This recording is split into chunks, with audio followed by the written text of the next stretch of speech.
How old do you think that piece of Araucaria is? It looks a little bit, it's not burnt, it looks a little bit sort of thing, but it's still wood.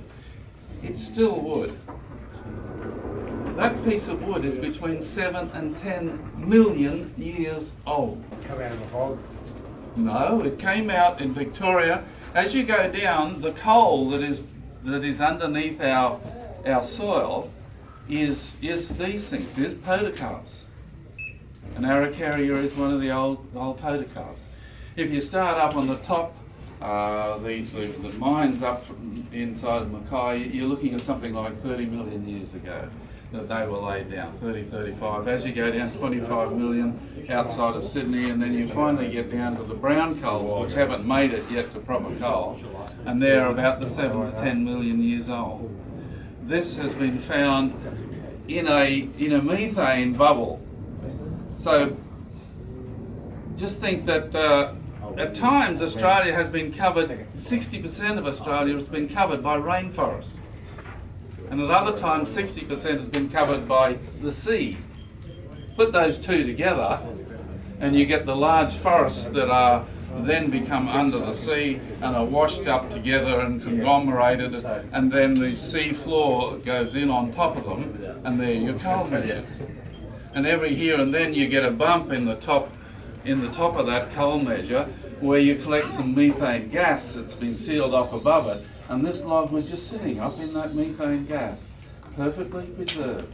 7 to 10 million years it was sitting there, until finally it came down the chain, and as the chain belt was going up, a bloke noticed it and he chucked the log off the side of the chain belt, and that's a part of that log. It has been carbon dated between 7 and 10 million years old, and that agrees perfectly with the age of that. That piece of wood has its story, and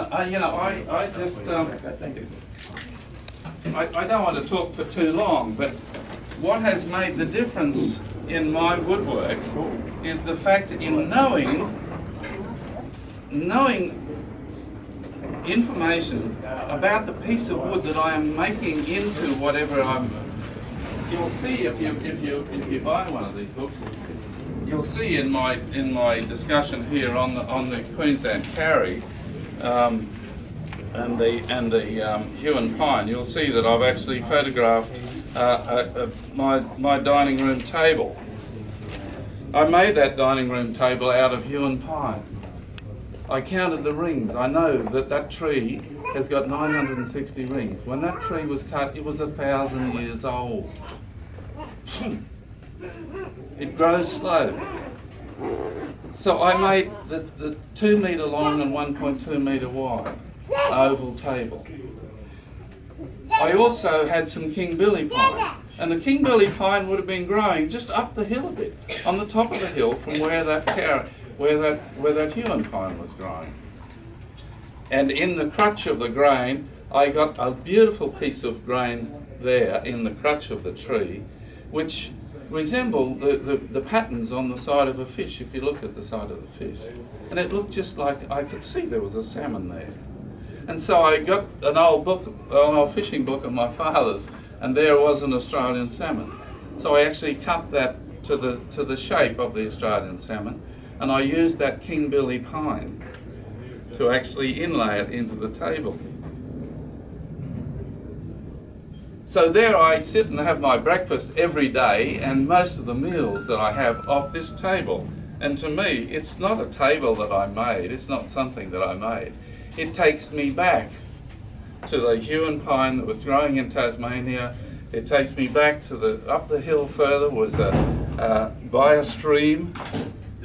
By a stream was the King Billy pine, and swimming in the water was the salmon, the fresh spawn, that then went out to sea, spent its life out in the sea, and I've put straps of seaweed running through the table as well, with the little seed pods and things of this on it. So I've really done a picture which just reminds me every day of the precious thing that hue and pine is. And so to me, wood, every piece of wood that I pick up every piece of wood that I pick up, somewhere along the line has its own story. And some of these stories can be absolutely breathtakingly beautiful and ancient and something that you just never think about. I found too that the more that you start to look at species, then the more you start to talk to people, and you'll find that they've got a piece of wood that you might be looking for, and this is what we do in the International Wood Collectors Society. Some people have the opportunity. Cole Martin here is one that does a lot of time out sourcing timbers and things like this. And so you can get a piece of timber that is going to best suit what it is that you're going to do with it, that you can do. So look, that's just a few things, I think. And I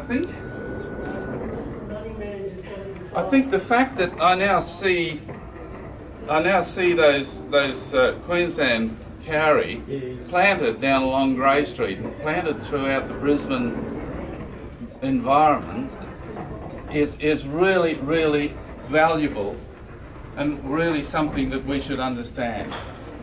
Because here they are, the longest remaining, the next oldest, we have 9 of the 11 oldest living plants on this planet here in Australia, and we have a lot of them up along the east coast of Australia here. And you know, they were 80 million years before the birds and the bees and the dinosaurs and all those sorts of things. So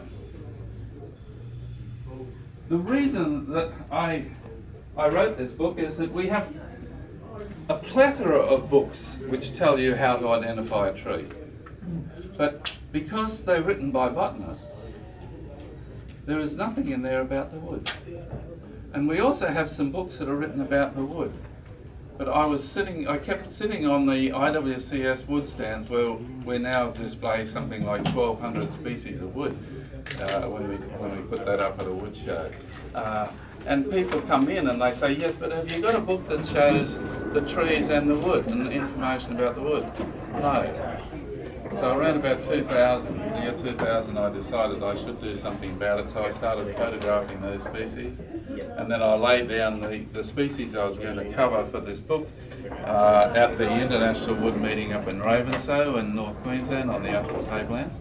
Do you know the Atherton Tablelands has 600 rainforest species in that 200 kilometre by 50 kilometre up there?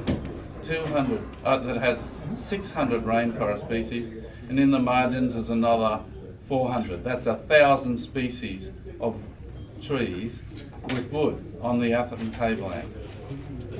You know how many species of wood there are in the UK? How many native trees in the United Kingdom?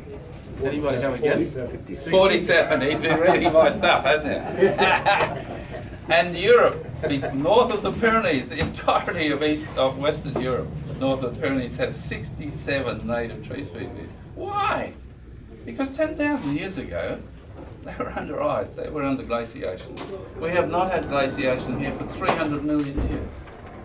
And so we've been able to have a continuous line, an evolution from the gymnosperms, evolved into the angiosperms. Some of the calatrus species were the intermediate species between us starting to have the first flowers. And when we had the first flowers, couldn't be propagated until we had the birds and the bees to fertilise them. And so you go through. And it's the trees that put the oxygen into the air so that we could evolve 2 million years ago. If it hadn't been for these trees, these rainforest trees, evolving and growing on this planet, we would not be here today. No living things like human beings or animals or any of those things would be here today. These guys put us here. Unfortunately, if we're not careful, by 2025, 80% of the rainforests in this world will be gone. Gone for bloody ever. And you can't just go and get them back. It'll take a long time to actually get them back. And so one of the things that we are doing is we're setting up a new method for identification of timber, and this is what we've done now, which is totally new, is the macro photographs of these species that are in here, which was developed by a friend of mine in France, Jean-Claude Cerre. He's a wonderful old man, and he has developed that, and we now have macro photographs of about 4,000 species, and we're looking at using computer pattern recognition as a method of identification. So this is the beginning, I see, of a new world whereby we can get an understanding of our wood and come to love those woods, not just use them. All right? And I'd love you to buy them. If you've got any questions, please.